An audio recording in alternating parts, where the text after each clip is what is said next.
Baik, Assalamualaikum warahmatullahi wabarakatuh. Alhamdulillah rabbil alamin. Puji dan syukur mari senantiasa kita panjatkan kepada Allah Subhanahu wa taala atas limpahan nikmatnya, atas limpahan karunia-Nya, sehingga kita masih diberikan kesempatan oleh Allah, kita masih diberikan nikmat kesehatan oleh Allah, dan tentunya nikmat iman Islam, nikmat-nikmat yang lainnya yang terus kita bisa manfaatkan untuk kehidupan lebih baik lagi.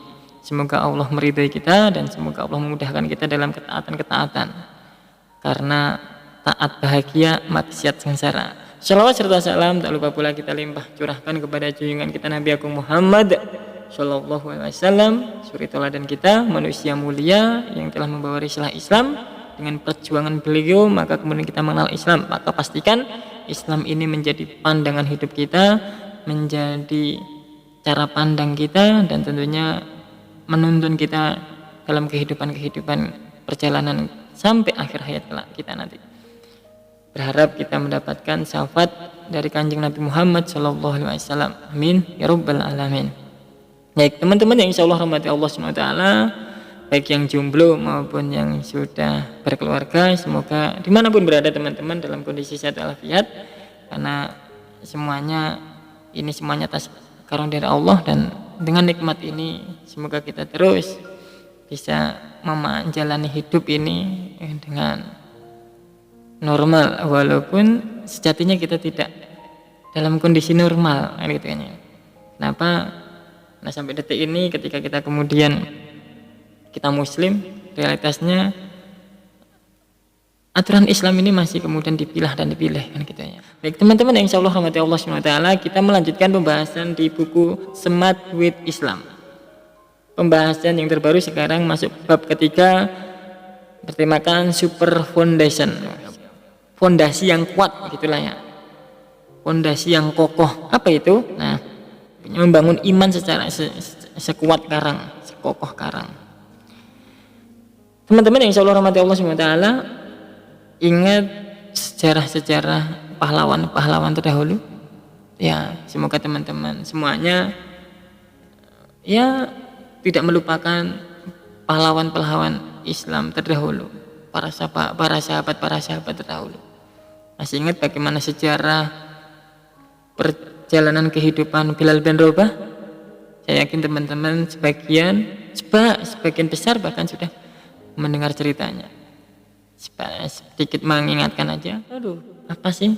Kemudian kalau cara pandangan manusia, siapa sih dia? Terlebih kemudian Bilal bin Rabah ini terkenal adalah seorang budak kan gitu kan ya, yang tatkala sebelum mengenal Islam, sebelum dibina Rasulullah dengan Islam, sebelum beliau memeluk Islam, beliau juga seorang budak. Tapi jangan salah teman-teman, Rasulullah tidak memilih dan memilah ketika kemudian mau mengajak seseorang itu memeluk Islam, mengajak seseorang itu untuk mengkaji Islam. Salah satunya Bilal bin Rabah, seorang budak, dari sisi perekonomian strata kelas bawah banget. Rasulullah menjadikan beliau untuk kemudian mempelajari Islam, yang akhirnya melalui pembinaan dari Rasulullah SAW, Bilal bin Rabah kemudian memeluk Islam. Dan pesan Rasulullah di awal-awal ketika Bilal bin Rabah masuk Islam, suruh untuk kemudian menyembunyikan keislaman Bilal bin Rabah ini. Kenapa? Karena memang di masa itu masih awal-awal Rasulullah untuk kemudian berdakwah di Mekah kan gitu kan ya. Dan ingat ini memang waktu itu Islam belum dipublish kan. Hanya kemudian Rasulullah kemudian menyampaikan ke person to person, salah satunya adalah Bilal bin Rabah ini. Ketika kemudian Rasulullah punya pesan kepada Bilal bin Rabah untuk kemudian menyembunyikan agar kemudian kondisi perjuangan dakwah Rasulullah dengan menyampaikan ke satu orang, dua orang ini agar kemudian berjalan dengan lancar. Belum diketahui banyak orang yang berharap tetap aman dan lancar kan gitu. Seiring berjalan waktu ternyata Bilal bin Rabah memeluknya Islam Bilal bin Rabah diketahui oleh sebagian orang, bahkan salah satunya majikannya, istilahnya bos besarnya namanya siapa ya? Namanya siapa yang tahu teman-teman? Umayyah bin Khalaf gitu. Bersama para al-Qujunya dia terus kemudian menyiksanya menyiksa dengan sangat-sangat sadis. Menyiksa siapa? Menyiksa Bilal bin Rabah tadi. Gara-gara apa? Gara-gara Bilal bin Rabah masuk Islam. Dengan kemudian yang film yang sangat heboh sekali, bagaimana Bilal itu kemudian sampai bajunya dibuka, ditelangan-tangan di padang mahsyar dengan panas, teriknya panas matahari. Yang kemudian tidak hanya itu, kemudian ditimpuk batu di atas badannya.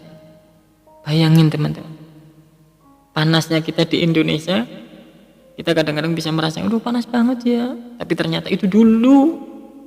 Itu kalau sekarang, kalau dulu bayangin teman-teman, kalau dulu bagaimana panasnya, apalagi nggak ada pepohonan di atas ya pasir gitu kan teman-teman, padang pasir gitu, yang kemudian tidak hanya itu, kemudian ditimpuk batu besar. Tapi apa pernyataan dari Bilal bin Rabah? Ahad, ahad, ahad.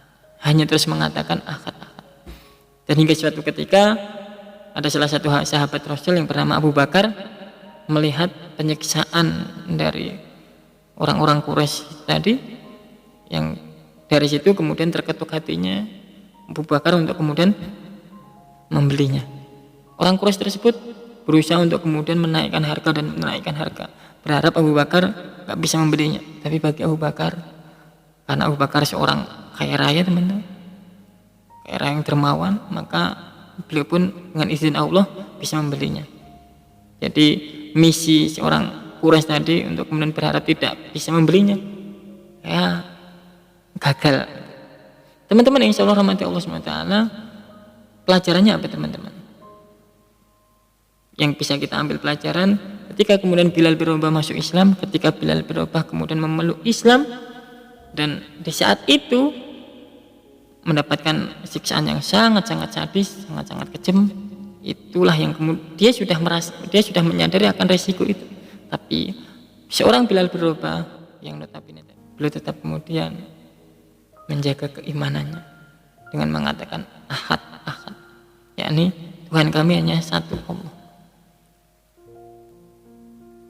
Pelajarannya kekokohan tadi, kekokohan keimanan seorang Bilal bin Rabah yang notabene dia seorang budak. Itu dari strata perekonomian kelas bawah kalau kita mau ngambil gambaran para sahabat. Di sisi lain teman-teman, apakah ada dari orang-orang kelas atas dari sisi perekonomian? Ada. Siapa mereka? Mus'ab bin Umair teman-teman. Dan ini dia dari kalangan orang-orang bangsawan bahasanya gitu. Orang tuanya kaya raya, dia terkenal perlente teman-teman. Orang wajahnya ganteng. Bahkan ketika seorang Mus'ab bin Umair keluar, maka banyak, mohon maaf, wanita-wanita yang kemudian terkesima dengan kegantengannya. Terlebih tidak hanya ganteng, tapi bagaimana fasilitas yang dia pakai, ya keren-keren kan gitu kan ya. Karena apa? Keturunan bangsawan. Tapi ingat teman-teman, kisah Mus'ab bin Umair ini juga keren banget. Walaupun dia kaya, ketika kemudian singkat cerita, ketika kemudian Rasulullah membina dengan Islam, maka Mus'ab bin Umair ini 180 derajat berubah. Tapi proses masuknya Islam Mus'ab bin Umair yang kemudian diketahui oleh ibunya, maka resiko ini juga sangat luar biasa. Enggak kalah dengan bagaimana resiko yang dihadapi oleh Bilal bin Rabah tadi, teman-teman. Bagaimana seorang ibunya sendiri akhirnya kemudian mengurungnya, dikucilkan, dikurung di bahasa kita di kamar, agar kemudian dia nanti kelaparan yang kemudian merintih lagi ke ibunya. Karena apa? Ketika dulu, mohon maaf, belum mengenal Islam, karena dia keturunan bangsawan, fasilitas semuanya disiapkan, bahkan digambarkan di samping tempat tidurnya persediaan makanan yang dia sukai, yang enak-enak, semuanya sudah tersaji. Maka ketika Mus'ab bin Umair diketahui masuk Islam, seorang ibu tadi marah besar dengan mengurungnya, berharap Mus'ab bin Umair kemudian kembali kepada agama nenek moyang, kembali kepada agama ibunya. Tapi ternyata gagal juga seorang misi dari ibunya Mus'ab bin Umair tadi, teman-teman, yang akhirnya Mus'ab bin Umair akhirnya suruh bahasa kita adalah minggat, dan bagi Mus'ab bin Umair inilah adalah kemudian ya bahasanya adalah jalan terang untuk kemudian melanjutkan perjuangan-perjuangan. Nah, pelajarannya yang bisa diambil apa teman-teman? Bagaimana juga Mus'ab bin Umair seorang kaya raya, keturunan bangsawan, remaja lagi teman-teman. Anak-anak remaja usia belasan tahun yang dia masih bersemangat, yang dia harusnya lagi enak-enaknya melampiaskan apa yang dia ingini. Tapi ternyata ketika Islam itu sudah menginstal dalam pikirannya, Islam sudah menginstal dalam kehidupannya, ternyata bagi Mus'ab bin Umair hidup ini adalah perjuangan, hidup ini adalah ibadah kepada Allah apapun bentuknya, yang kemudian dia harus ketika ini perintah maka aku lakukan. Sehingga misi dari seorang itu tadi gagal, dan sampai akhir hayat ternyata Mus'ab bin Umair ini gimana teman-teman meninggalnya Mus'ab bin Umair hanya meninggalkan kainnya aja lah, kain burdah itu, mohon maaf, compang-camping, bolong-bolong. Ketika Rasulullah melihat meninggalnya di medan perjuangan, mati syahid di medan perjuangan, Rasulullah mendoakan, bahkan melihat pakaiannya Mus'ab bin Umair ketika ditarik ke bawah, mohon maaf, kepalanya kelihatan, ditarik ke atas kakinya kelihatan, sampai seperti itu. Bagaimana keimanan seorang Bilal bin Rabah dan keimanan Mus'ab bin Umair remaja yang perlente waktu itu, ketika Islam itu sudah menginstal dalam dirinya, semuanya tidak ada yang bisa mengalahkan. Itu yang bisa saya sampaikan.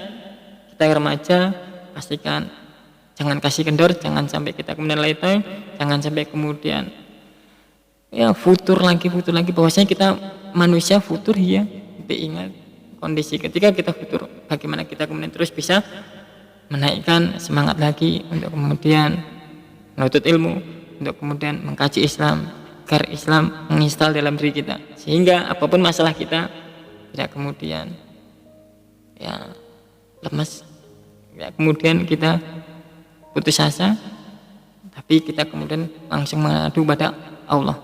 Kurang lebihnya mohon maaf, kita akan lanjutkan pembahasan tentang pembahasan ini.